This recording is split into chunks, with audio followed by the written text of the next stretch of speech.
you take inherently a rebirth bully. again Like they and haven't always again. been a bully. But every from, life, you know, you go one place, go before, another place, have and some they're not always food, going to some be other food, a meet bully some in the person, future. other person. Right? And that we kinda can like- build a future together. It's all the same Right. in a way. It's not Um, that different, if right? if they're We willing see to the same change. things again and again. Like, And eventually they um, will change also.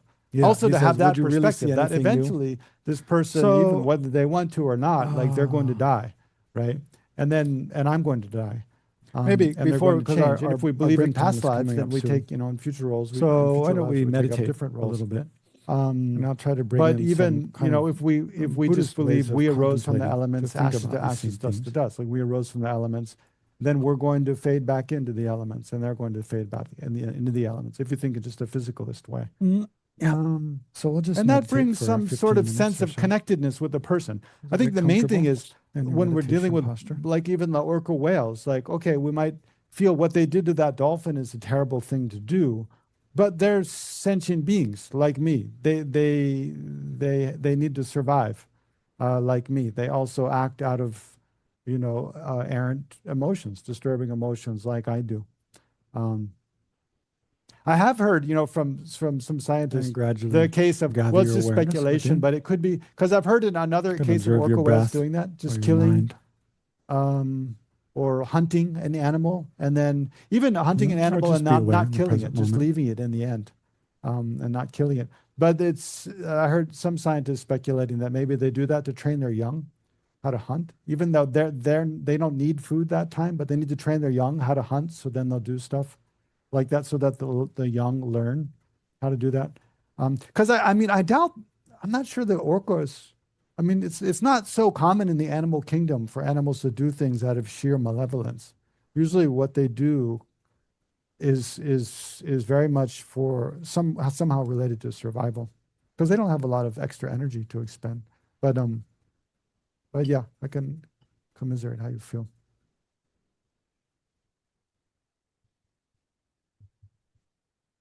You're muted still. Unmute. There you go. I just said thank you that helped. That gave me a different perspective. Thank you. I was really stuck. Okay. Yeah, try that. Yes. Just, just two comments. I guess it's going back to that star view. Actually having the same feeling.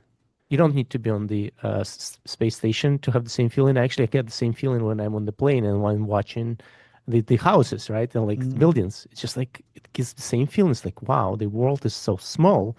All of those small houses, which is like, looks like a kind of ant's nest from the above.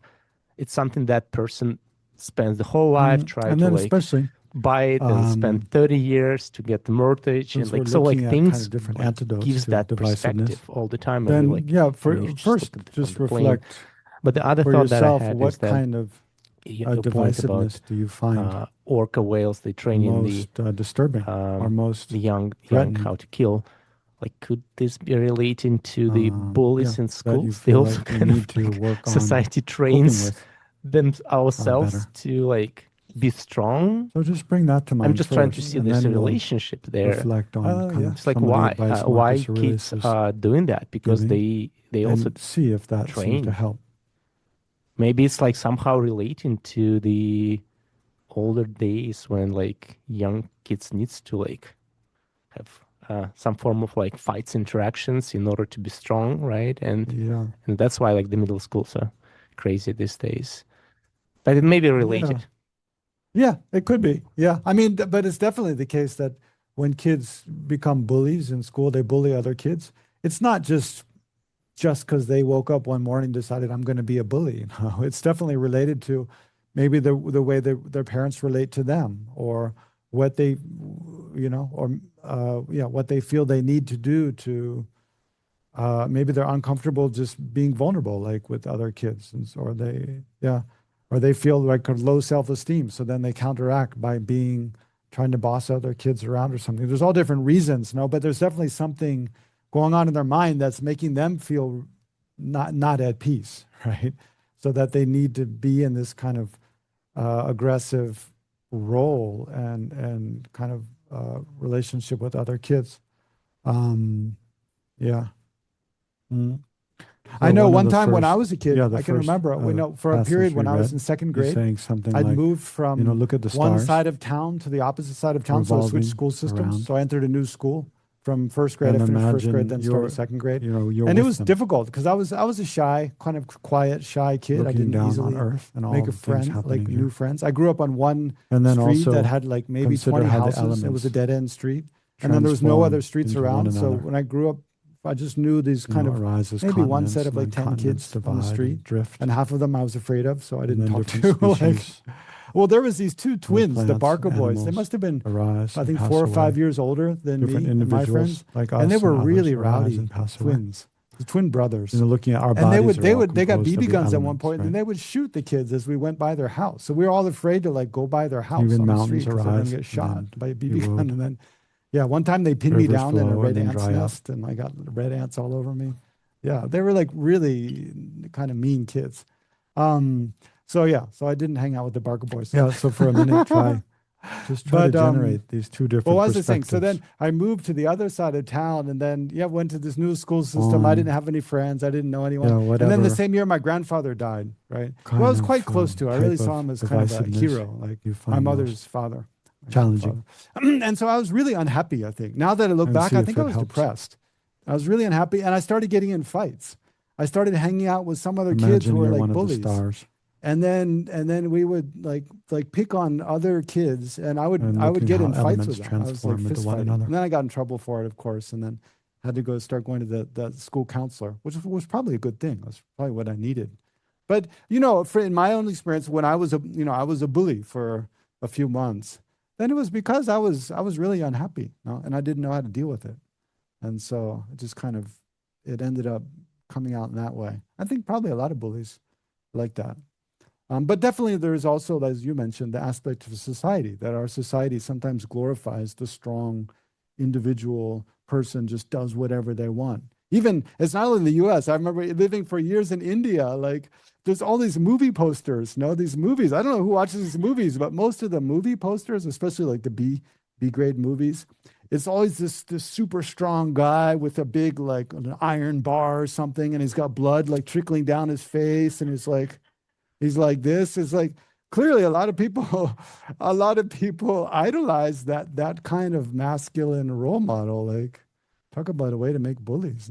But there was the underdog, and then something terrible happens, and then there's no other way to deal with it, and they just rise up and use violence to like kind of get what they want. And there's already a wedding scene somewhere. Yeah. But it's it's definitely, there's the messaging comes from society. It's kind of part of it too. Thank you. Sure.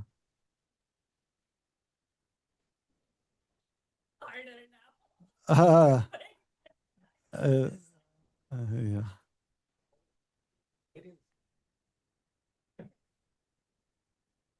Yeah, Hollywood's it's not much different. Yeah. All right. I'll read this other, I really want to read these couple other passages from Marcus Aurelius, and then we can again relate to Buddhism, then meditate, and then kind of discuss a little bit more if we have time. Let's see. So this he says, here. So again, Marcus Aurelius. He says, to feel affection for people, even when they make mistakes, is uniquely human. You can do it if you simply recognize that they're human too, that they act out of ignorance, against their will, and that you'll both be dead before long. Above all, that they haven't really hurt you. They haven't diminished your ability to very choose. Similar. So this one's really Buddhist striking. To feel affection, contemplation is just the same one. impermanence. To feel affection for people, The fact of even when they make mistakes, is uniquely human, right? So it's quite powerful, to feel affection, even when other people make mistakes, even when they offend you or they disagree with you. Consciousness, all the things we see. But to feel affection for them, we hear, even when they harm you, is that we uniquely smell, human. taste, and I think or by touch, you saying uniquely human, he means it's something impermanent. Humans can do, because we have these higher levels entire of physical awareness, world higher is level impermanent, of kind of meaning intelligence. it's continually, and so it's we can momentarily think outside of disintegrating. just our instincts. In each right? moment, Beyond that, it transforms into I mean, if something it's really that was uniquely not human, before. really no other animals can do that or not. I'm So not in sure, each but moment, what things, impermanent things, what they were, yeah, it's a bit, yeah. That's not, or in each not the moment main what thing. they are, To it feel affection for disintegrates. people. So, but he's saying They it's transform a into kind of something else. superior quality. It's an excellent quality. And that's to true with cultivate. our own bodies. To feel affection for people, even when they It's make true with mistakes. the bodies of others. Right? And then he says, true you about- can with do our it. own So mind, it's not our something that thoughts just and comes feelings, naturally. and You can do the it if minds you of simply others. recognize that they're human too. Yeah, so simply recognize other people make mistakes, but they're human like me. They're fallible, like I am. And yeah, in the Buddhist way of thinking, yeah, take a that moment. they and just also they want to be contemplate happy this like kind I of- do. They want to be free this kind from of deep, suffering like I do. So you can truth do it if you of, simply recognize that they're you know, human too, the entire that they act out of inanimate world, ignorance against their ourselves as will, persons, and that you'll both be dead individuals, before long. others. So that they act out of ignorance. I mean, Kind of that brings a is Buddhism, similar sort of right? perspective. That is Just looking at the exactly what impermanent the Buddha nature taught. That we should have compassion things. for others because one, because they want to be happy and they want to suffer just like us. They're just like us. Two, because when they make mistakes, even do things to harm us or others, they're not doing it just because they want to be bad people. They're doing it because they're ignorant. Their minds are obscured. Their minds are confused by different passions, emotions, afflictive emotions, distorted emotions. And therefore, just like, we can see when we do things to harm other people, is it because we really just want to harm other people? Or is it because, we always justify it somehow, right? But the justification is distorted, right? That they act out of ignorance. He even says against their will. So again, this is like Shantideva. Shantideva classically says, like, if someone hits you with a stick, do you get angry at the stick or you get angry at the person wielding the stick, right?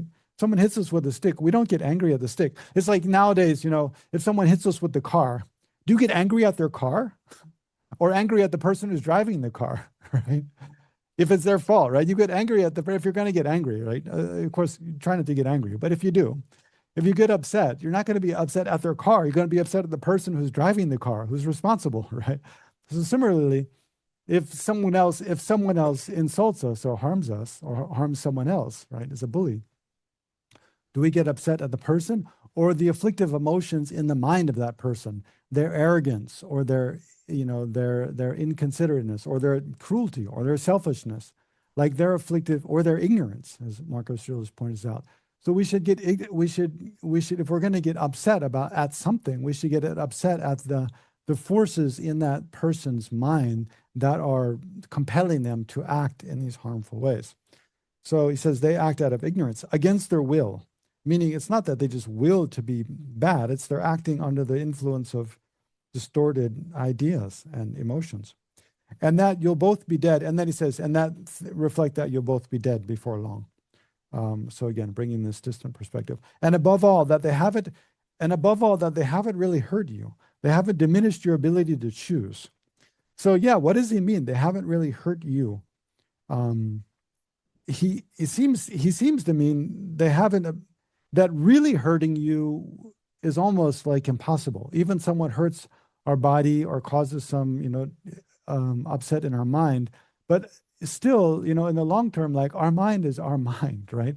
We can decide what to do with our mind. And then we decide, finally, how to use our mind. Yeah, one other, and therefore, and no one can related really contemplation to impermanence is yeah, that take that away from especially us. They haven't there's a diminished your ability meditation to on choose. equanimity, So as long as where we still have think ability to choose what try to kind generate of person equal we want to be, sort of concern for others, what our whether values are, they're then someone our hasn't friends hurt or us. enemies or strangers, And then, just whether one we more. like them or tend to He dislike says, them or have a neutral when people injure you, ask attitude towards them. yourself what good or harm So one they aspect of thought that would come of it. contemplation is kind of impermanence, Oh, yeah. So thinking this is how nice. these When ways people of injure you, relating ask to other yourself people what that good we or have harm they thought now would come of it. at this point If you in our understand lives, in this that, life, you'll feel sympathy temporary. rather than outrage or anger. like Your in these sense of good and relationships evil may change. be the same as Even theirs within one life, or near it, in people which who are case you have strangers to can become excuse them. friends, Or your sense of good and evil may enemies, differ from people we theirs, really dislike. in which case People they're we dislike can misguided transform and into deserve your strangers. compassion. We don't recognize Is that them so anymore, hard? or people that can become dear friends. So again, he says, when people injure you, ask and then yourself friends what good can or change harm into they thought would come of strangers it. or So that's enemies. like, So these three, walk a you know, mile in another person's shoes. Like the try to put ways yourself we in their see different shoes and people, think like, consider like it what were changes they just doing? in this life. Why It's did they impermanent. Why did they do that? If people injure you, ask yourself, what good or harm did they And the thought way would come other of it? people relate What to us, good, the way we what relate to other benefit did people. they And think then would if come you of look, of harming course, me on or the harming scale these of other past people? and future lives, Why did they even do much that? more, much more so. He says, if you understand that, so if you can understand what's motivating other people, you feel sympathy rather than outrage or anger. So this is exactly like Buddhist, meditation on patience for other people. I mean, when we, instead of getting angry at things other people So seeing that, we try to think, what leave are the open the causes and possibility, conditions that even compelled people them we to act strongly the way they disagree did? What are with, that we can the find thoughts, some the grounds for perceptions, the ideas agreement that and connecting, that they're under understanding the one sway of, another. that are compelling them to do something that's harmful to me or others. What kind of family were they? What kind of are they from? What kind of upbringing did they have? What kind of situation are they in now? Have they been influenced by others? What kind of ideas do they have? So he says, when you understand that, you'll feel sympathy or empathy. You'll understand them a bit more and feel some understanding rather than just kind of blind outrage or anger. He says, and then he makes this interesting kind of observation. Your sense of good and evil may be the same as theirs, right? So you may have similar values to them, actually, right? Your sense of good and evil may be the same as theirs or near it, in which case you have to excuse them, right? So if you have the same values as them, they value the same things as you. So you have very strong, similar kind of fundamental moral principles, and they're doing something that based on those principles to harm you, then it's like, yeah, he says you have to excuse them. I guess it means forgive them, right? Or your sense of good and evil may differ radically from theirs. So that's often the case. Our values are very different, in which case they're misguided. So that's a bit arrogant. No, he's assuming that he's right. No, you have to assume your own sense of good and evil are right. And then finally, if other people don't disagree with you, then they're wrong. Marcus Aurelius, which is not necessarily the case, right? comment he makes, We have to have a bit of humility. These opposites, in which case they're misguided and deserve birth your and compassion. death, Is that marriage, so hard? divorce, I like the way he ends, to mourning generate days and compassion for other holidays. people. Is that so hard? He asks himself. Even you can think, friends, enemies. This is Marcus strangers. Aurelius talking. They're all kind of the natural. Yeah, like Shantideva says, can't you do that? Natural part of life, Okay. So of existence, of the cycles of why don't we things. meditate? I don't know. Is there any question or comment? Otherwise, we can meditate a bit on that, and then we can discuss. You have something, Asha? Yes. A question from Asha. Yeah, I mean, I'm surprised to hear a Roman Marcus Aurelius is also talking same thing as Buddha. And I mean, what I'm going to say is nothing new. I think my comment on this one is, again, I keep hearing is that if someone is treating you unjustly, we are trying to find all these different ways to pardon them, to be patient with them. Look at their ignorance and their afflictive emotions. Don't be upset with them. But that is not how world works. I feel like, what is the practical solution? Because if I keep doing that, if I keep looking at the suffering, so that means I'm going to be passive, let them do. Okay, it's their afflictive emotion, but then they are going to. How long are we supposed to keep pardoning them? Yeah. Until they learn their lesson 50 years down the road, and then they are going to come and apologize. Yeah. So I just feel this one and even the Buddhist teachings about this particular Let's topic relax just our doesn't attention feel there practical. and take a 10-minute break. Yeah. Well, it's not that you always have to be passive and just pardon people all the time. But the thing is, if you, like Shantideva says, if you're going to get angry at something and oppose it and stand up against it, stand up against their actions, not the person. Like there's the person and then their actions and also their afflictive emotions. You can put those all together. But if we're going to oppose something, there definitely are cases where we need to stand up against someone's actions. No, like in a legal case, if something's doing something criminally harmful, then even as like a social worker, like you're responsible to report that, right? I believe, yeah, or even a doctor. It's true, right? Yeah, like in a case of child abuse, if you're seeing a parent, if you see a parent, they've told you they're abusing their children in a way that would be illegal, you have to report that, right? I don't need to have the proof. Yeah. Yeah, so that's a case where that's a clear-cut case. First, we look at clear-cut cases and then look at the gray areas, right? So in some clear cases where someone's doing something harmful, like it's even illegal not to stand up against it, right? And if you have a certain position of authority. Now, I mean, but then that's an indication of a moral value that is commonly recognized in society. So then in the case of our personal relationships, but even, and maybe just to keep it here, because I think the analogy works well, is even in the case where someone's, engaging in acts of abuse that are illegal, and they're charged, they're punished, it still doesn't excuse like abusing them, like in prison. Like if even they're put in prison, they have to be treated humanely in prison also, right? So there's still, and that shows that like caring about the person, even though you recognize the actions are inexcusable and stop those, there's still the responsibility to care about the person, right? And that's kind of reflected in the law a bit. But I mean, that's the principle here. So I don't think you don't need to be passive or always pardon someone. If you feel like clearly the way they're treating me is wrong, we're fully entitled to express that, right? And to try to do something to change it. And if they don't change, we're entitled to not associate with them anymore, right?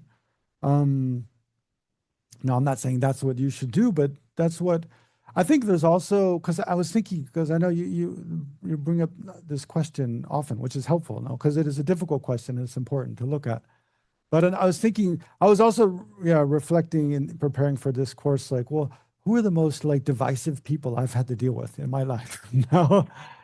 And like one time when I went fishing, I worked on a salmon fishing boat in Alaska, a purse seiner in Alaska. The first boat I worked on, there was 5 people on the boat, and I was one of them.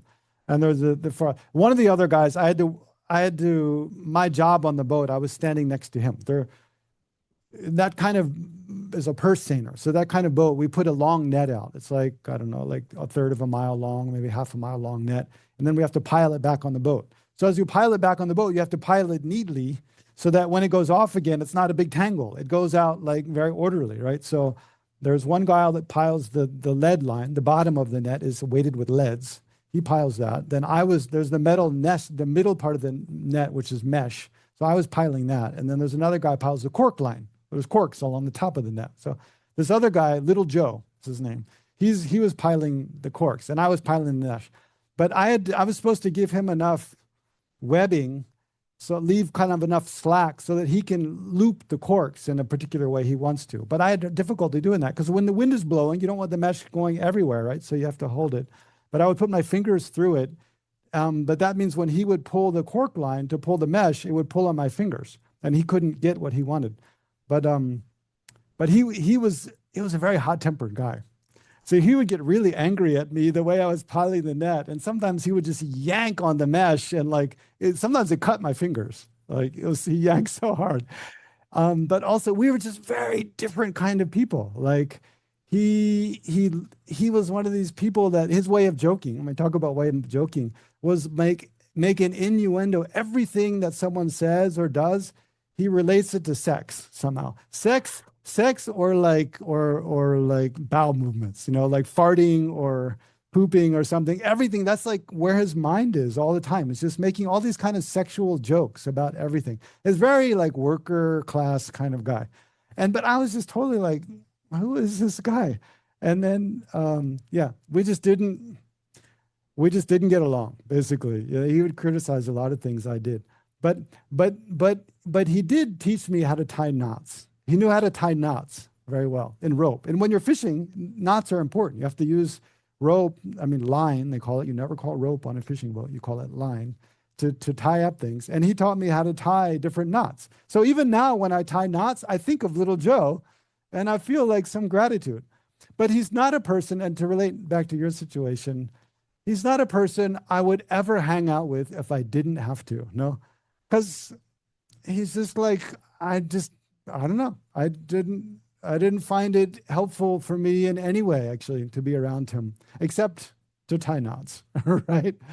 And there's probably, but actually just the fact that I could learn one thing from him probably shows I could learn other things from him, I'm sure.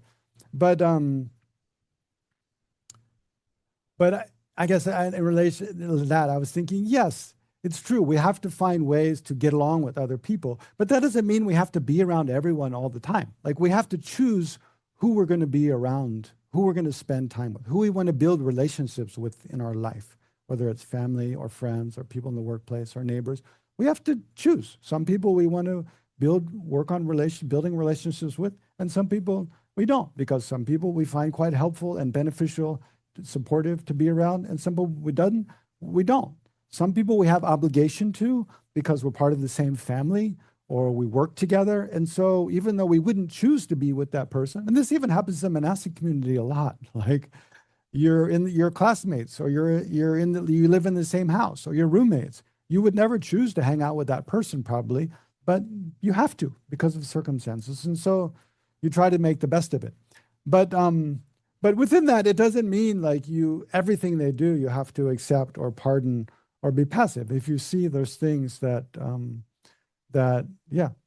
you feel is unacceptable, is inappropriate, is hurtful, is wrong, then you have a choice to stand up for it. But but you don't want to fall into just blanket rejecting the entire person, right? Yeah.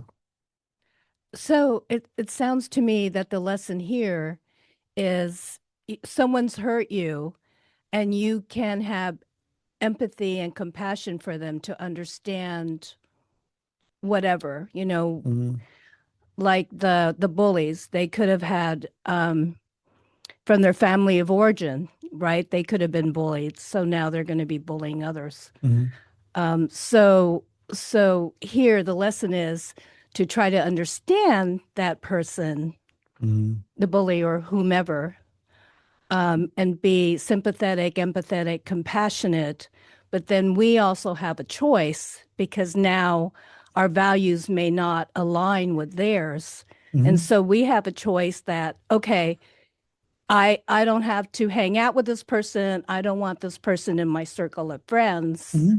And that's going to be the end of that. Yeah. I mean, in your situation, it sounds like the boat thing was a work situation. Yeah. And we were living on the boat. Right. You live on the boat. So you have to be together. Yeah. Exactly. I learned a lot because I was so angry. I was angry at him too. I mean, it's not that I'm just. But you're also finding the positives. Yeah. I also realized like if I'm living on the same boat, I mean, the boat's like here, this wall to that wall is like the size and about the width of the pillars, like not much more. It's a small space and you live together for 3 months. No.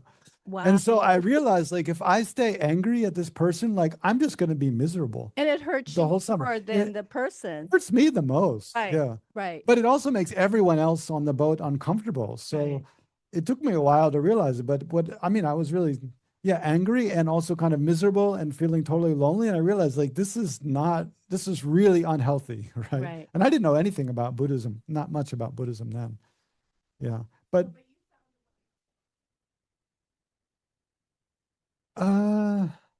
yeah. I mean, I think I learned to kind of minimize my interaction with him and just kind of like he does his thing, I do my thing. I did learn how to stack. I mean, the big part of it was how I was stacking the net because they never showed me how to do it, right? So I remember one time I asked the captain, well, can you show me like how to do this? Because I don't know, they keep telling me there's this much better way to do it, but I never saw anyone do it.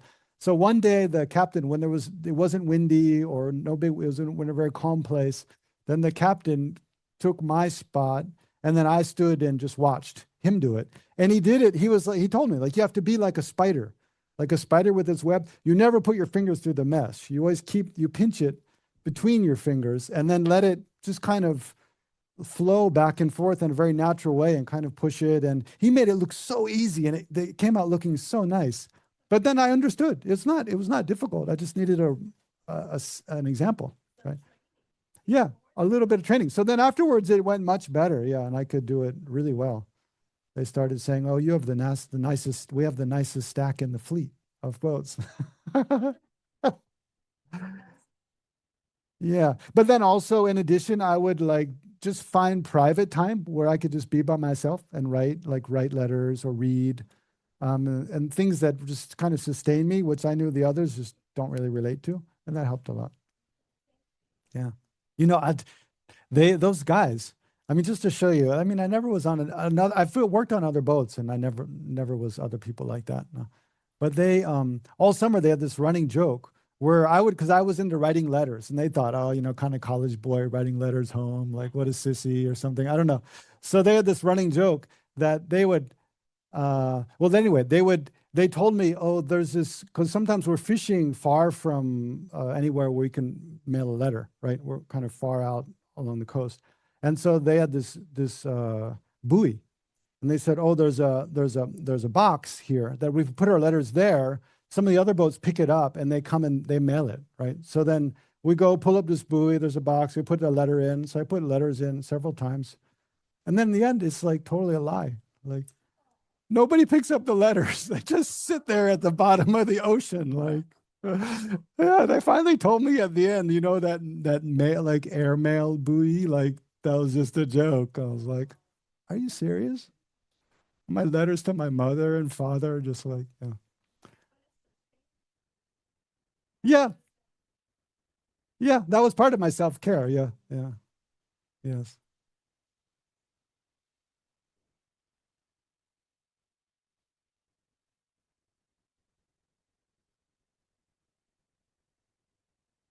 What happened? I can repeat, Bang. That's okay. Does it work? Oh, Yeah, okay. there it Yeah. goes. I think this is sort of semi conversation I have with a friend who is a philosopher, and she said that what we miss in the society is the kind of civil debate, right? That we need because, um, like you said, that it's okay to disagree, but then the tendency for us is to kind of pull back into our own worldview and then not really have a conversation. And then when we have a conversation, it tends to be kind of zero-sum game. Is you're right, I'm wrong, or you're wrong, I'm right, kind of thing. So or we both have to agree. Right, or exactly. So I think this is what a friend says, and I kind of agree. Although I'm not, I'm curious to know what your view of it is. The kind of like, what would be the type of debate that we can have in our current society where, you know, we're okay to disagree, but there are so many. Like we can be on the opposite end of the view, right? Like political view or whatnot. But how do we kind of come into this kind of conversation rather than just being in our own comfortable zone, shall we say? Yeah. I think one really important thing, and I know I learned a lot about because as the part of the monastic curriculum in Buddhist philosophy, we debate a lot. So you learn, but a lot of that is also relevant, just ordinary conversation when you disagree with other people. But one thing that's really helpful is don't assume you know what the other person thinks or why they're saying what they're saying. So it's really helpful to have like healthy curiosity to if you see somebody says something that you think you disagree with, right? Well, one, don't assume that you heard correctly what they said or that you understand what they're saying.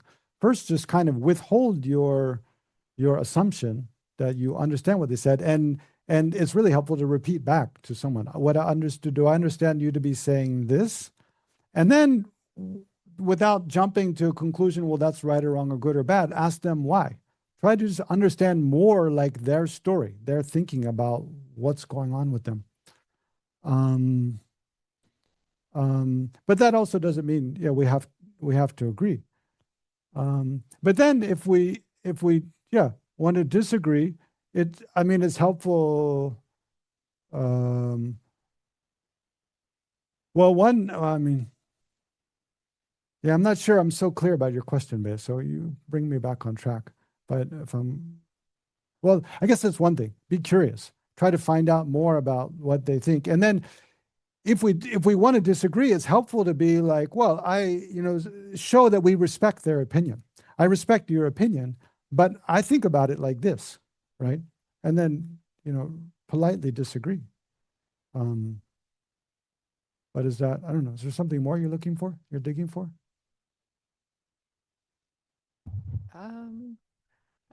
I guess I'm looking for like the current environment where we're in, where we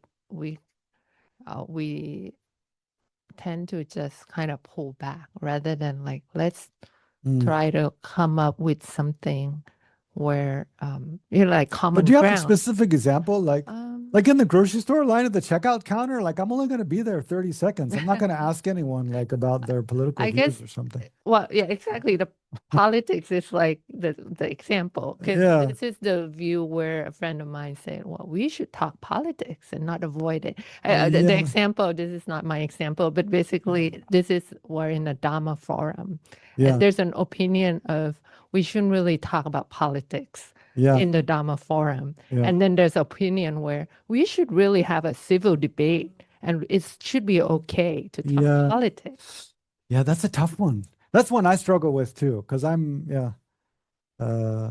definitely as someone who's, in the position of Dharma teacher, I have very strongly, the idea, even though I have my own personal opinions, like that's not part of like the Buddhist teachings. That's not part of Buddhist practice. And you don't really want to say anything to alienate someone from the Buddhist teachings and the possibility of them benefiting from Buddhist practice. But yeah, I definitely struggle with it. And like what Terry was saying about, like the government withholding funding for SNAP or something like that. Like is there a line where, like politicians or the government crosses where you're like, no, as a religious leader, I'm responsible to stand up, to like, and say, no, this is unacceptable. I don't care if this means people are not going to come to my talks or my classes or something. Like, this is where I have to take a stand. No, yeah, and that's that's not a clear thing. I have to decide. Yeah. But there's different ways to approach that. I mean, I think also you can be active. No, I mean, I commiserate with what your friend's saying. We have to have more political, civil dialogue, and conversations, and not always avoid discussing the hard things that we know we disagree on. That's true. But what forum you do that or what not, I think you have to just check one-to-one. Yeah. Yeah, I don't have a clear answer about that. I think it's like, I have to check. Well, I'm sorry we didn't get back to meditation as we were planning to. No problem. But I think, if you want to meditate at home or later today or tomorrow or something. Yeah, the main things I would suggest meditating on is how, when people that we basically think about cause and effect, people we have strong disagreement with and strong, we really are opposed to some views they have or actions that they engage in, which we feel are really harmful and wrong. To, meditate on, well, is it true that this person basically wants to be free from suffering, wants happiness like me, and try to feel some kind of caring about, compassion for them, wishing that they can be free from suffering and have happiness on the one hand, while on the other hand, separating that it's okay for me to disagree with and be opposed to and stand up against and try to do something to stop harmful action, right? In the extreme, or just to disagree with on the other hand. So, and then as the underlying especially that, think about like what Marcus Aurelius was saying, that when people injure us or injure others, that they largely do so out of ignorance. So So that provides, space to care about them, have concern about them. But it doesn't mean we have to just be meek or passive or pardon everything we do, or excuse everything we do. We can still, with a mind of compassion, stand up strongly against. Because compassion includes compassion for us also, right? Wishing that we be free from suffering. Yeah. And sometimes the best way to help another is to point out things that we feel they're doing really wrong. Yeah. Anyway, those are different ideas, things to meditate on. So let's dedicate now. Get whatever merit we've created with the force of this session. By the force of this, may there be less suffering in the world and more harmony and mutual affection for one another among all beings, and especially in our own hearts.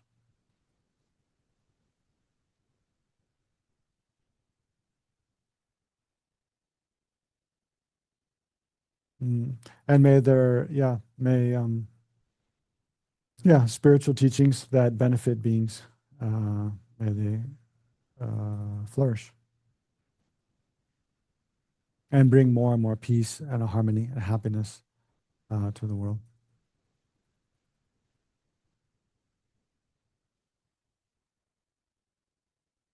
Okay, thank you all. Sorry to go over time a little bit.